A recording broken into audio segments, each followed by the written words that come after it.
October 1944, deep in the shattered forests of Western Germany. The rain never seemed to stop, and the mud clung to everything like it wanted to pull men under. A German patrol moved carefully along a narrow trail, boots sinking with every step, rifles ready, eyes scanning the trees for any sign of movement. They felt safe for the moment, maybe too safe, because somewhere ahead an American sniper lay hidden in the brush, breathing slow and steady, heart rate under control, watching them through a narrow gap in the wet leaves. He didn't move. He didn't rush. He just waited, because waiting was how you stayed alive out here. And patience was the difference between going home and being buried in foreign mud. This sniper wasn't famous, and his name never appeared in newspapers back home, because men like him fought wars in silence where glory didn't matter and survival was the only medal worth earning. He was a quiet infantryman turned marksman, carrying a worn rifle, a handful of rounds, and one strange idea that would soon turn 3 days of fighting into an absolute nightmare for the German army. The idea was simple, almost laughable when you think about it, and it involved nothing more than a bootlace and some basic understanding of how fear works. But in the chaos of war, simple ideas could kill more effectively than any fancy tactic dreamed up in some officer's tent miles behind the lines. The Germans believed they understood American snipers after months of hard fighting across France and into Germany. They thought Americans were reckless, impatient, and easy to flush out with a little pressure, a few grenades, and aggressive movement. That belief came from experience, from watching American forces push forward fast and loud through the French countryside, taking ground quickly but sometimes carelessly. But this man was different. He'd learned the hard way that speed got you killed, and patience, mixed with genuine fear and desperate creativity, kept you breathing for one more day. Quick thing before we continue, hit subscribe if you want more incredible World War II combat stories like this.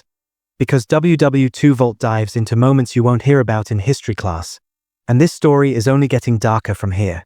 What the Germans didn't know was that this sniper had been watching them for hours before he ever pulled a trigger, studying their habits, counting their steps, memorizing how they moved through the forest, and listening to their voices drift through the trees. He noticed something important that most soldiers would have missed. Every time a single rifle shot rang out anywhere in the area, the Germans reacted the same exact way without fail. They froze for a split second, then sprayed bullets toward the sound, then waited in tense silence, then slowly advanced to investigate. They assumed one shooter. They assumed a man behind the trigger. They assumed they could overwhelm a single enemy with numbers and firepower. That assumption would cost them more lives than anyone could have predicted. The sniper took a bootlace from his pack, tied it carefully to the trigger of his rifle, stretched it back through the brush, and fixed the other end around a small branch behind him that would pull tight when disturbed. Then he crawled away, slow and careful, making sure not to disturb the wet leaves or snap any twigs, until he reached another hidden spot about 20 yards to the side where he had a clear view of the trail. From there, he waited again with his second rifle, finger resting near the trigger, eyes locked on the trail ahead, controlling his breathing and ignoring the cold rain that soaked through his uniform. When the Germans stepped into view, moving cautiously but not cautiously enough, he fired once. One clean shot. One man dropped hard.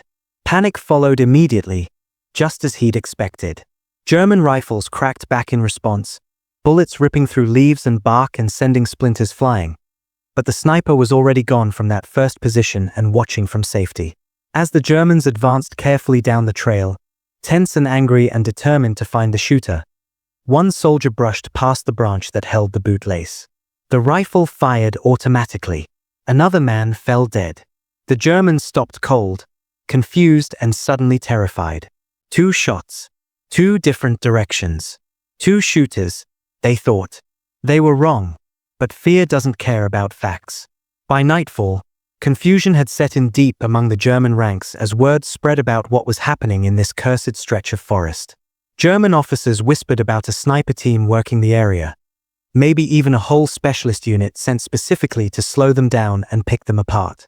They called for artillery support, but the terrain made it almost useless with all the trees absorbing the blast, and the Americans were positioned too close to their own friendly lines to risk shelling everything without killing their own men. So the Germans had no choice but to push forward again the next morning, tired, soaked to the bone, nervous as hell, and that's when the real damage began. The sniper repeated the trick again and again throughout the second day, shifting positions constantly, resetting rifles in new locations, and using the forest itself as his partner in this deadly game. Sometimes he tied the bootlace to a fallen log position just right, sometimes to a sapling bent just enough to pull a trigger when released, sometimes to roots that would snap the cord tight when stepped on. Every shot drew return fire away from his real position, and every mistake the Germans made bought him more precious time to reposition and prepare the next trap. He barely slept. He barely ate. He just waited, listened carefully to every sound, and killed when the moment presented itself. By the end of the second day, German units flatly refused to move through that area without heavy cover fire, and even then they hesitated, arguing with their officers about whether the mission was worth dying for. Soldiers swore on their lives they were surrounded by hidden shooters. Some claimed they'd heard shots coming from behind their own lines, as if the Americans had somehow infiltrated deep into German territory. Others said the Americans had hidden guns everywhere throughout the forest, set up like some kind of elaborate killing field designed specifically for them. Fear spreads faster than any bullet could travel, and fear makes even the best soldiers careless, and carelessness makes easy targets. One German squad decided they'd had enough of waiting and tried to rush the forest in a desperate charge, firing wildly into the trees and shouting to scare the sniper into revealing himself or at least making him panic. It didn't work. The American let them pass right by his position without firing a single shot, then calmly aimed at their backs as they ran deeper into the woods, dropping 2 men before slipping away again like a ghost. Another boot-lace trap went off moments later when the survivors backtracked in panic, killing a 3rd man. The remaining soldiers ran. They didn't stop running until they reached their own lines. By the 3rd day, the toll had become absolutely staggering and impossible to ignore. 64 German soldiers lay dead in a stretch of forest no longer than a football field, all victims of one patient American and his understanding of fear. German command finally ordered a full pullback from the area, convinced beyond any doubt they were facing a well-hidden sniper unit backed by dug-in infantry and possibly more support. They never found him. They never even came close to his actual positions. When American lines advanced later that week and swept through the area, they found the aftermath scattered throughout the trees. Bodies lying where they'd fallen, shell casings everywhere showing how much ammunition the Germans had wasted shooting at ghosts, and abandoned gear left behind in absolute panic. Other soldiers heard the story as it spread through the ranks and shook their heads in disbelief. One man. One simple trick. 3 days of pure terror. The sniper never bragged about what he'd done. He never kept score or talked about his kills. To him, it was just another job done. Another stretch of ground held long enough for the war to move forward and for other men to take his place. He survived the war, went home to America, and faded into the background of history like so many others who carried its weight in silence and never asked for recognition. But the lesson he left behind still matters today.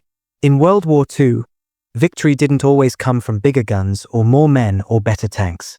Sometimes it came from understanding fear, having patience when everyone else panicked, and knowing that a bootlace tied just right could kill more effectively than a whole platoon firing blind.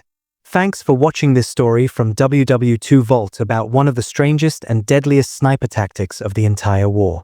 If you want more true combat stories like this, hit subscribe, because next time we're uncovering another moment when creativity and desperation beat raw power in the deadliest conflict in human history.